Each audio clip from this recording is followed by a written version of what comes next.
All right, everybody, I'm gonna start. Uh, Hello to everybody. Merry Christmas early to everybody. I hope everybody's doing well. Um, I told you guys I was gonna have this meeting because I want to make sure you stay up to date on what's going on, even if there isn't much going on. And quite frankly, that's where we are right now. We have, if Tenants are any of you royal and saw Melanie. my Got to the last right place to report get it on. to the court, That shot. then you'd see that we did make our submission. Julie can correct me if I'm wrong on this, but I think it was either September, or October, to the IRS. As I've explained before, the coverage for PBGC is essentially a two-step Saturday, January process. 6th at 8. And that process is that we have to seek a determination from the IRS that the plan qualifies for PBGC coverage. Then once we get that letter of qualification, then the PBGC determines, if the IRS determines that we are qualified, they determine the level of coverage that we qualify for. So it's that two-step process. Once the request for a letter is submitted to the IRS, it's approximately 10 months. It's supposed to be between 8 and 12. So I am calling it 10 months because that's right down the middle of it. Then once we get that, we'd submit over to the PBGC, and we would be seeking a determination on what actual coverage we're entitled to. As you know, the settlement with the diocese requires that we get that What determination happens to me? from the IRS, and that we then get coverage I from have to worry about the car. PBGC. Could we please keep I've got everybody muted, and there's some background noise. People have TVs on, so if we could just keep it on mute, I'd appreciate it. So once it goes over to the PBGC, according to the settlement, the only way that the settlement with the diocese becomes final is if we get 100% coverage from the PBGC up to the statutory maximum. And the statutory maximum is somewhere in the vicinity of about $67,000 per year per pension holder. So I believe everybody, with the exception of, last I checked, there were maybe two pension holders who would fall outside that range, and they would get guaranteed up to that range, but not beyond that range. So that's where we stand now. Everything is in federal court is at a standstill until we get that determination letter and the acknowledgement by the PBGC. I have kept in contact with both Judge Smith in the federal court as well as with Judge Stern to let them know where we are. And that's about it. We did get the IRS as part of that letter that they need to issue to us.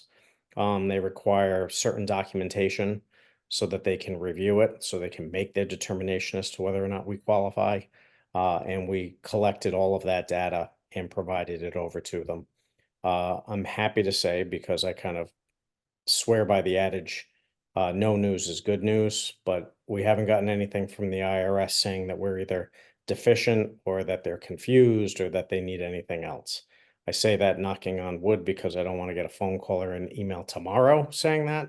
But as of right now, the application that we submitted is in. All the documents that they requested have been provided, and it's now in the IRS's hands. Beyond that, everything else is status quo with regard to the pension. Everybody who has been receiving benefits will continue. Everybody who applies for benefits, as long as they fall within the appropriate criteria of being qualified to obtain benefits, meaning the proper age and everything else, then everybody will get their benefits. No change on that.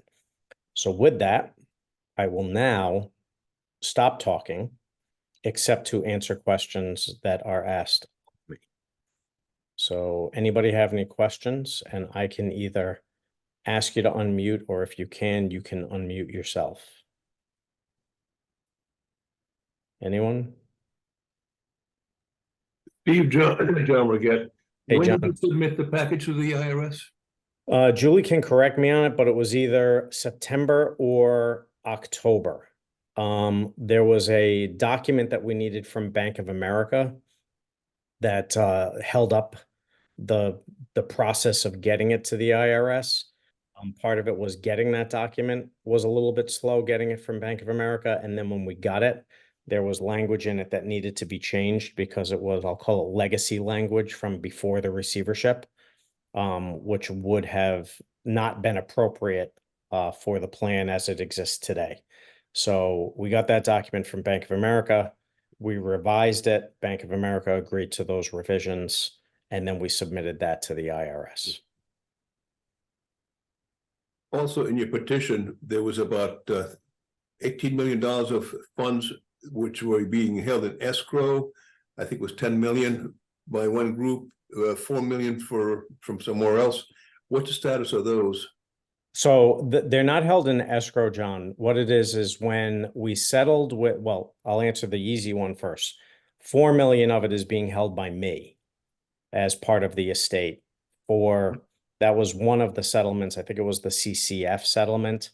Those monies are held by me. They are ultimately for the benefit of the plan, but instead of using the plan funds to pay certain expenses, I cut money out of that $4 million.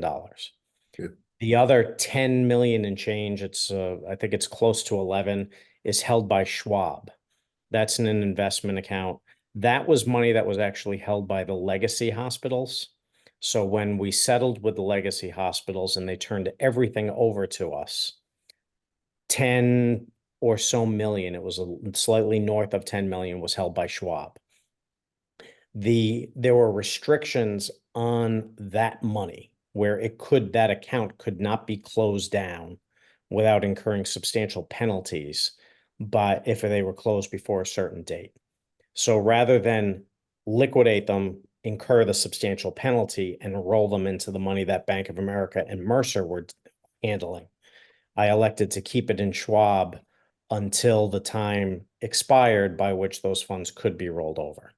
That time just expired. I think we're in November now. It might have been about 5 or 6 months ago.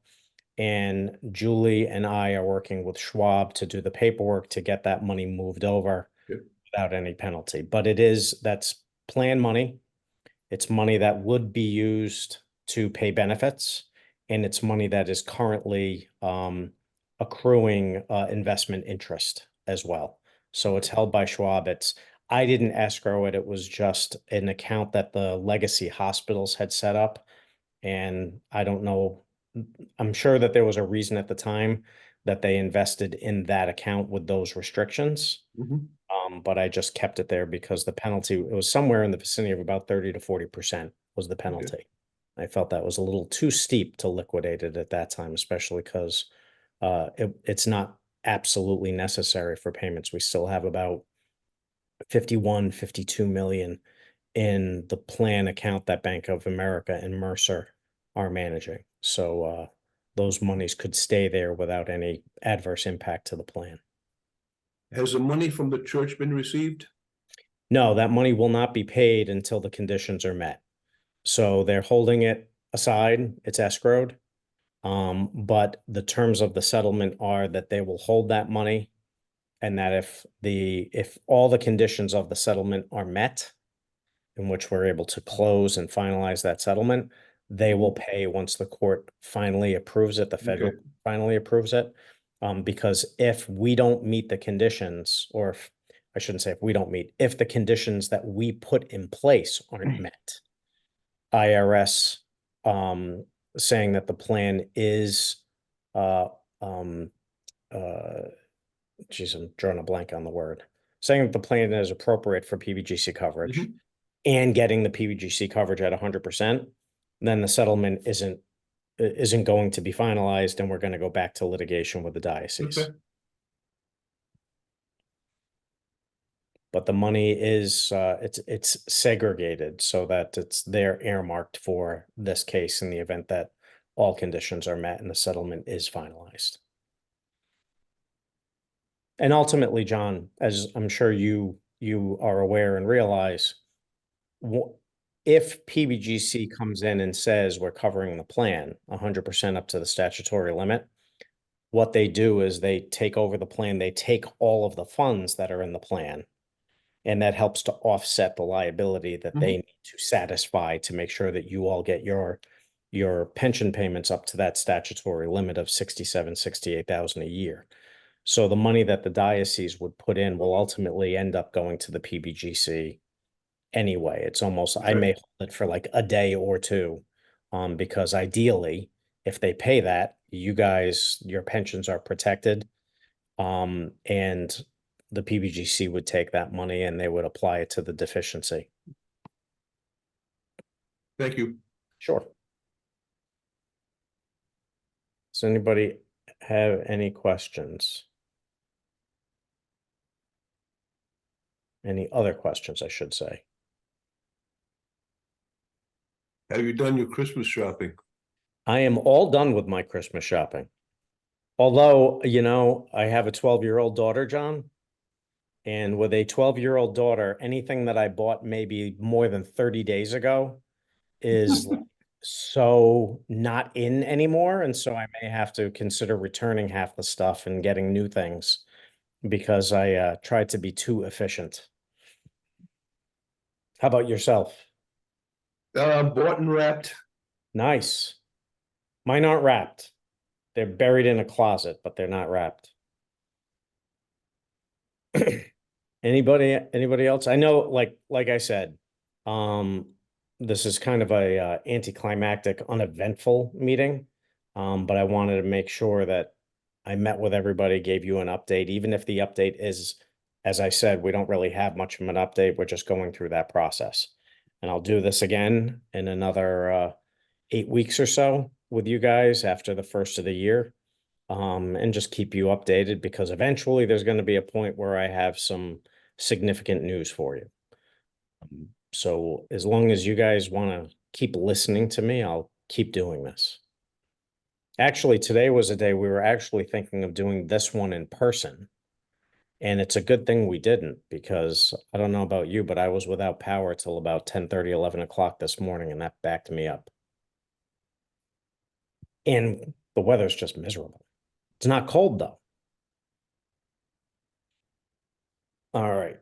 If there are no questions, I'll give it a going once, going twice, going 3 times. Sold. If there are no questions, I wish everybody a very, very Merry Christmas.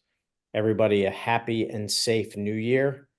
And I will see everybody in 2024 with another update. And hopefully it'll be one of 2 things. Either we're still waiting or good news. Those are the only 2 things I want to tell everybody about. All Merry right. Christmas to you and Happy New Thank Year. you. Thank you, you too. Bye, everybody. Bye-bye.